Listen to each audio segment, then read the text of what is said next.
all waiting for Loverboy Drake to drop that new album, recovering from his most recent injury. But Scary Hours 2, 3 songs. Is there anything on here that compares to the first one? Yeah, I think that's kind of the thing, right? Calling it Scary Hours 2 naturally is gonna require callbacks to Scary Hours 1, Right. several years old at this point, two-track joint featuring Diplomatic Community and, of course, God's Plan, Hmm. the second most streamed Drake song of all time, the 12th or 11th most streamed song on Spotify, period, almost 2 billion streams total. Truly a landmark Drake song that was released kind of nondescriptly again as part of a two-track EP leading up to his album Scorpion. And I think in the case of Scary Hours 2, similar tactic, palette cleanser, get everyone ready for the upcoming album, in this case Certified Lover Boy coming soon. And yeah, that's what it is. But I think in this case it's a little interesting cuz Drake hasn't been like super far away. Like More Life to Scary Hours was a longer wait than say to see Slide and Dark Lane demo tapes, and then Laugh Now Cry Later post the tapes is to Scary Hours too. So it's not like Drake's been gone, you know.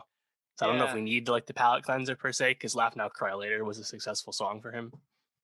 I mean, the guy just puts out songs like I don't even think about Tootsie Slide at all. It's like that Nah. is just a pure like zeitgeist trying to grab the TikTok trends, just like you. You know, in listening to this album, I felt like these were the most like B or C level Drake songs that he's like ever put out together.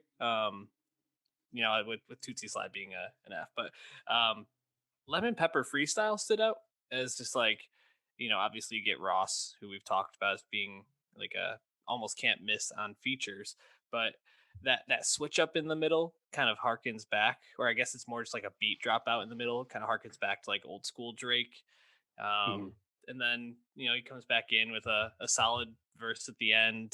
Yeah, I thought it was pretty good, a little long, but that was probably the one that stood out most to me. Anything that stood out to you on here? Yeah, I mean that's great. That's always good to hear. I believe that's the 12th collab between Drake and Rick Ross throughout their career, and none of those songs are bad. And Pepper Freestyle certainly doesn't change that up now. And yeah, it's kind of like Drake going back to the old days, getting in his bag, just laying down some bars, and that's always good fun to hear. And I think What's Next, the first track, is fun because that's just kind of more energetic Drake as far as Drake in his late 30s is when it comes to energy. I like that one. It's not like top tier banger Drake. These songs will all fade away, but like, again, there's no God's plan here. But I still like that one a lot. Um, I think the second track though, Wants and Needs a Little Baby, that was my least favorite just because I don't know, it just felt like that. Yep, that's a little baby song. That sounds like everything else from last year from him. And Drake was uh, just kind of going with the flow on that one. It felt like. Yeah. Again, these aren't. If this is what we get on Certified Lover Boy, I think it's gonna be a huge disappointment. But like you said, palette cleanser, setting the stage. Can't wait to listen to the next Drake album and either love it or hate it or somewhere in between. And if you want to follow us, hit that subscribe button on youtube.com/nostalgia pod so you can listen to that review when it comes out.